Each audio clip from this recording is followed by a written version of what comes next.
little closer. We could do it over. Just come on. Salut à tous. Aujourd'hui, nous allons parler d'injection de type NoSQL. Quand je parle du NoSQL, je fais allusion à des bases de données de type non relationnel, comme on peut le voir ici. Le NoSQL est un type de base de données dont la spécificité est d'être non relationnelle.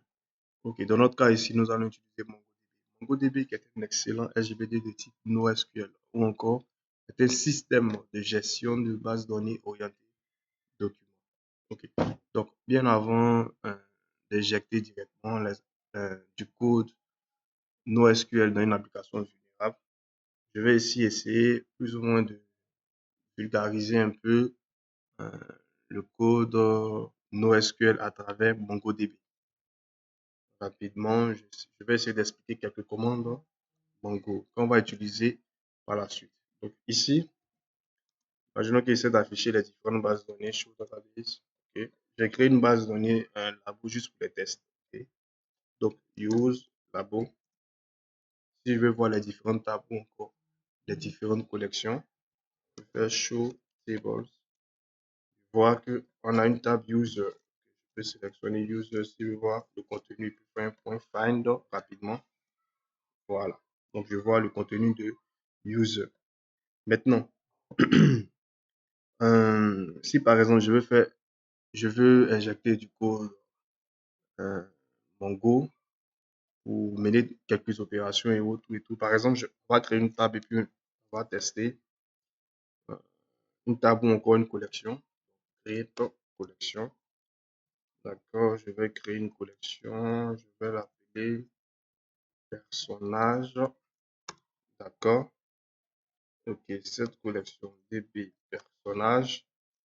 Hmm, on va insérer des valeurs juste pour faire notre petit test. Ok, donc je crée un nom. D'accord, un nom. Disons pas. Faire rapidement. Prénom. Choix. Puis un pseudo. D'accord. Ok. Le pseudo. Mettre peut-être. Ok. Je vais créer un deuxième. Bon, disons peut-être Yves.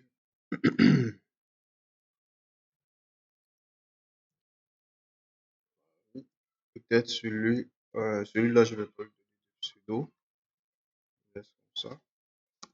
Je vais créer peut-être un troisième avec un pseudo.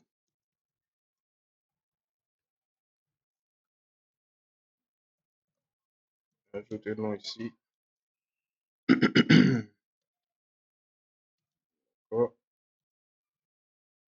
Ok. Donc, si j'essaie d'afficher rapidement les différents personnages avec le point find, je peux voir qu'on a trois personnages, mais on a un personnage qui n'a pas de pseudo. Donc, si je veux faire un feed pour récupérer seulement les personnages qui ont la clé pseudo, pas bien compliqué, on va le faire ensemble. Personnage.find. Maintenant, étant donné que c'est sur cette clé, je vais faire le filtre. Je vais faire la vérification, autrement dit. Donc, je précise pseudo, deux points, je passe ici une accolade et je précise que je veux que cette clé que cette clé existe. Donc, existe égale à true. Donc, il me retourne 2. Comme vous pouvez le constater, les deux, les deux données ont la clé pseudo. OK. Donc, cette fonction existe. Nous allons l'utiliser de suite dans une autre application. On va essayer d'injecter ça dans les applications vulnérables. OK. Donc, ici, nous avons une application euh, que j'ai développée en local.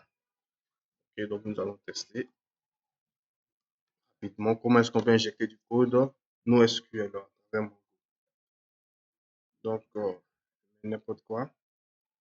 Je me mets, j'intercepte le trafic rapidement. D'accord, je vois. Nous sommes dans le répéteur. Ok. Donc ici, lorsque j'envoie ces valeurs, comme réponse, email ou password incorrect. Ok. Donc, bon, d'avoir la reconnaissance, je vois déjà que j'ai affaire à une application express. C'est déjà bon. Accept du JSON. OK. Donc, on va essayer d'injecter du code NoSQL directement ici à la partie cliente. D'accord. Donc, pour cela, je vais essayer d'envoyer les données sous forme de JSON. Je mets en place rapidement. OK. OK. Donc, je supprime celui-là. Je précise dans le content type que j'envoie du JSON. OK. Donc, j'envoie. OK. Jusqu'à là, on n'a pas de souci. D'accord. Maintenant, on va essayer maintenant d'injecter maintenant du code. Donc ici, bon déjà ici, lorsqu'on voit email le password, c'est pas bien compliqué. On se dit derrière que le gars il récupère l'email et le password il vérifie. On peut juste faire un test ici rapidement. Donc on commence à injecter db user find. Là c'était pour récupérer la liste des utilisateurs. Par exemple, maintenant si je veux faire un filtre aussi sur l'email et le password, c'est pas bien compliqué. Je fais juste db user point find, il récupère un seul find wine. Je dis récupère-moi l'utilisateur qui a pour email Jano et le password Jano. Ok. Si je mets là, il me retourne directement sur cet utilisateur. Si je mets un password qui n'est pas correct, il me retourne nul. D'accord. Donc, vu qu'ici le password n'est pas correct, donc j'ai ce message erreur. Je vais dire qu'il fait une vérification derrière. Maintenant, imaginons que j'essaie d'injecter directement du code ici. Le code que je vais injecter, on va tester ici d'abord. Je vais lui dire, OK, vérifie si l'email égale à ça. Mais en lieu de place de vérifier si le password égale à la valeur précise, vérifie simplement si la clé password existe. Donc, pour cela, on a déjà vu existe, on sait déjà comment ça fonctionne. Nous sommes des experts. OK, donc, je dis simplement existe égale à true, c'est-à-dire vérifie si cette clé password existe. Or, on peut constater que cette ligne a pour email Jeannot et a une clé password, bien évidemment. Donc, normalement, il est censé me retourner. Donc, effectivement, il me retourne. Donc, je vais injecter ici dans l'application cliente, dans la partie cliente.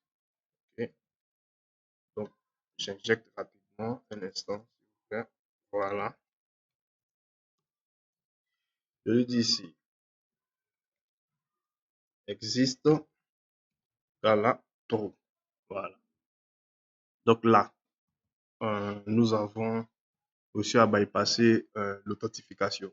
Mais déjà ici, ce que je veux faire ressortir, c'est que on peut maintenant utiliser n'importe quel code MongoDB au fait. On peut maintenant injecter plusieurs fonctions. Par exemple, je crois, il y a une fonction GT qui signifie greater than ou plus grand que. Bon, on peut le vérifier rapidement. MongoDB GT, voilà, greater than ou plus grand que. Donc, je lui dis, OK, tu vérifies s'il y a un email, OK, il n'y a pas de problème. Maintenant, vérifie si le password, euh, si le contenu du password est supérieur à, on va lui dire, vérifie si c'est supérieur à une chaîne vide. Effectivement, forcément, l'email qui est contenu dans la base, il y a forcément un password qui est forcément supérieur à une chaîne vide. OK, donc,